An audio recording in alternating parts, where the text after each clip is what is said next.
And joining us now with more on these findings and to discuss anti-Semitism and the BDS movement in the United States is human rights attorney, executive director of the Lawfare Project, and founder of End Jew Hatred Movement, Brooke Goldstein. Thank you for joining us. Thank you for having me. So first of all, we've just seen the data of this new poll that finds that among adults under the age of 30, Israel is really losing its favorable appeal. I mean, do you find this at all shocking, or is it not really much of a surprise to you? I think there's two very significant findings in this poll. It's what you just said, and we'll discuss that in a second, but also that 84% of Americans don't know about or don't support BDS, the Boycott, Divestment, and Sanctions movement. And yet every single conference we do, all of our mailings, all of our effort is going towards combating this so-called BDS movement. And no, I don't find it surprising that Americans have a disfavorable view towards Israel, a foreign country engaged in a foreign conflict, because the levels of systemic Jew hatred on campus, in the media, and now even in politics with Ilhan Omar and Rashida Tlaib, who are racist Jew haters, it is saturated with filth about Israel and anti-Israel lies. It's almost Orwellian. So I think if we're going to take anything away that's positive, however, from this poll, is that we have to refocus what Jewish advocacy is and start talking about the Jewish community as a minority community, which is deserved of equal protection under the law and which is subjected to systemic racism.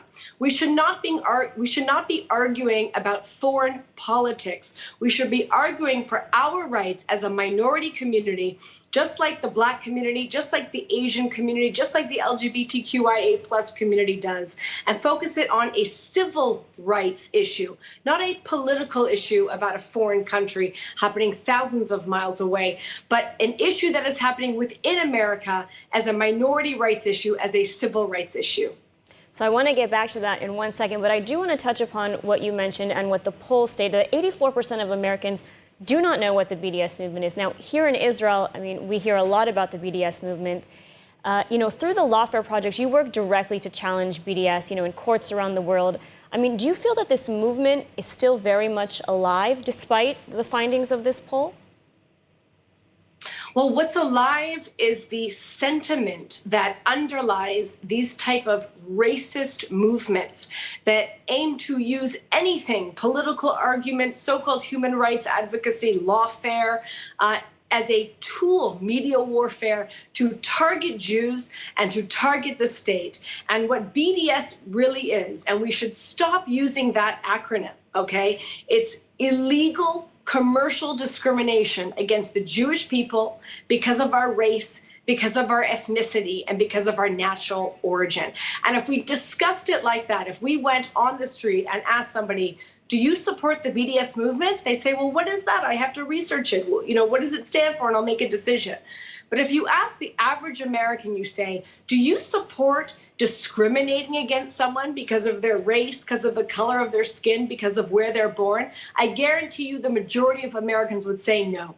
So the follow-up question is, well, then do you support discrimination in any form, whether it's media warfare, whether it's economic warfare or otherwise, against the Jewish people because of our cultural and ethnic and religious identity?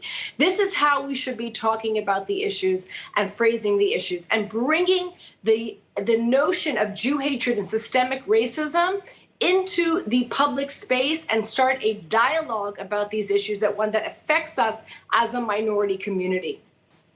So do you think that rephrasing sort of the narrative or the rhetoric around anti-Semitism, around BDS, that's what's needed to combat these phenomenons? 100%. I am one of the many founders, and the Lawfare Project is one of, I think, almost 57 now organizational partners in a movement called the End Jew Hatred Movement. It's not a 501c3. It's not an organization. It's an idea. And it's a commitment to strive to end Jew hatred in our generation. Now, how do we do that besides what we spoke about, rephrasing the issue as a minority rights issue, as a civil rights issue? What we need to do is band together and unify and demand that there be consequences for Jew hatred. So one of the things that the Lawfare Project does, for example, is uses the legal system to punish and deter against acts of unlawful discrimination. We brought a lawsuit, for example, against the National Lawyers Guild, and we ended up in a very favorable settlement where we rewrote the policy, the anti-discrimination policy of the National Lawyers Guild, which had not only endorsed the so-called BDS movement, but actually carried through in a racist policy of refusing to do business with Jewish people, with Israeli people. Our lawsuit, we settled, and we not only reversed the anti-discrimination policy, but we also made it clear and forced the NLG to do business with an Israeli company. So that is how you deter. On the one hand, you advocate for the Jewish community as a minority community, but on the other hand, we must organize and unify to ensure that there are direct consequences for acts of Jew hatred, especially that which is unlawful and in violation of anti-discrimination laws. All right, Brooke Goldstein, thank you so much for taking the time to speak with us today. Thank you. ILTV Plus, your news from Israel and more 24/7. Start your free trial today. Subscribe at iltv.tv and watch from any device.